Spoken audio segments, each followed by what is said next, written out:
Hi guys, this is GoldenZen out of my studio, and today we're going to look at the last review video of my sample modeling review series. This is the 8th video.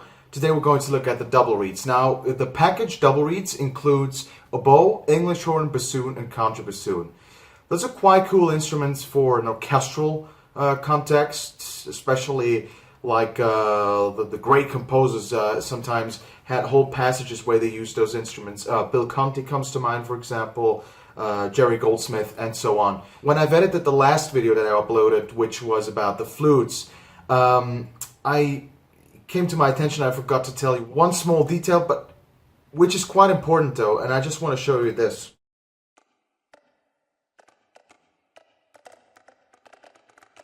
Just randomly pushing keys. Now, what does this do?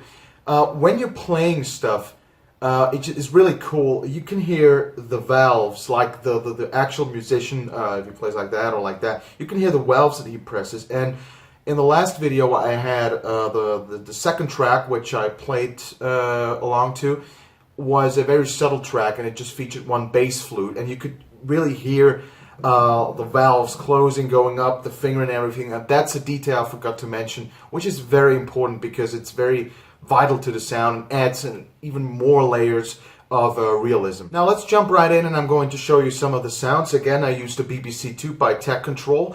Then I just open the window. I load an instance of oboe within the Swarm engine, so it does not run in Contact. It comes in the Swarm engine. It's Sample Modeling's proprietary engine. I just choose Breath Controller, and then I assign my buttons, like also, like panning, tilting, and so on. And so it gives me different effects. So I'm just going to play a little bit for you. The first instrument that we have is the oboe.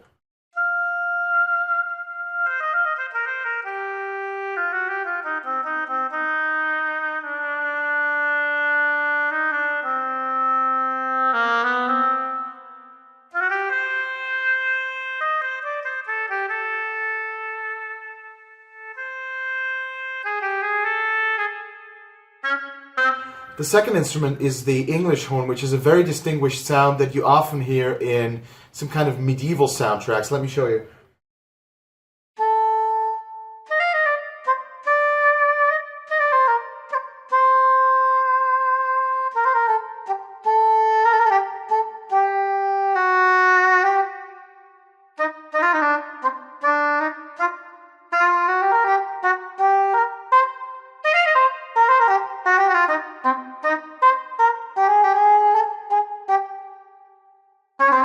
Then we also have the bassoon.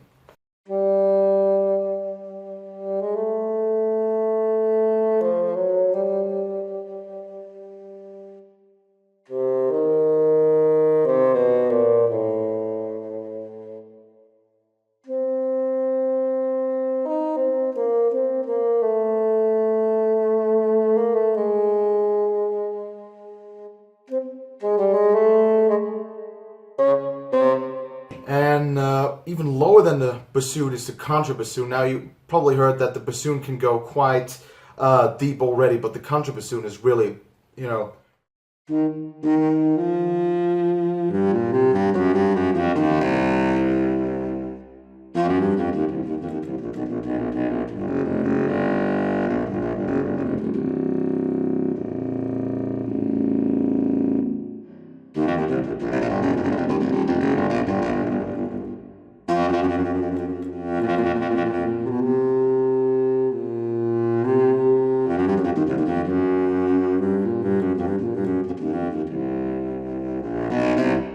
And now what I thought would be cool to do, since it's the last video, and since this is my kind of thing, I thought, I was talking about him before, Bill Conti, and I really like some of the soundtrack of For Your Eyes Only, James Bond, which he wrote, and there's some particular tracks that I really love and that have a special feel to them, and this is not a completely elaborate composition, but I just basically set something up for me to play along. So I'm going to give you a little insight on how it sounds in an orchestral context. Now, what you maybe heard is that this time the instruments have quite a lot of reverb on them. That's because I'm going to use them like orchestral instruments now, And I didn't use Sample Modeling's reverb that is built in a Swarm engine. I used my go-to reverb engine, which is Quantum Leap Spaces, okay?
Okay, so again, this is improvised. It's not perfect, you know. It's not completely edited and stuff, and then all the double reeds are quiet somewhere, you know, in the room. But it's just to give you a good impression of what we can do with the double reeds by sample modeling. Now, I hope this helped a little bit. This is the official end of this video series. Now, I would like to take a few minutes just to summarize. It's been quite a while since I've been using the sample modeling products, woodwinds and brass, and I just have to say, I've said it many times before, but I can't stress it enough that it's just an outstanding product. And you know, I'm always monitoring, and I'm always looking around for new sample libraries. I also observe if new ones come up. But as for technology and as for how well it is done and how it sounds, sample modeling, without a doubt, is still top-notch when it comes to woodwind and brass instruments, simply because it's a different technology. It's really, really well done and executed. And if you're looking for a playable, versatile sound, this is the go-to library. It's really, and basically all of them, I love all of the instruments, and I could not make music without them anymore. So that's my general conclusion. Now, I started this video review series quite a while ago, and meanwhile, two new libraries came out, not woodwind, not brass, but string libraries, the cello and the viola. And I just got a review copy by the amazing sample modeling team. I'd like to thank you very much when you're watching this. And I'm going to review that as well, so it's going to be 2 extra videos on the viola and the cello. I'm pretty thrilled. If it's as good as the other products are, which undoubtedly is, it's going to be quite a thrill. But it's going to take some time until I got that video done, because I really like to get to know that instrument or these instruments first and really dig deep and just try it out, so I can really talk about it, and also you know, really seriously talk about it. I hope you enjoyed this series. If you got questions, just write in the comment section. I appreciate your feedback. And as for now, see you next time. Take care and bye-bye.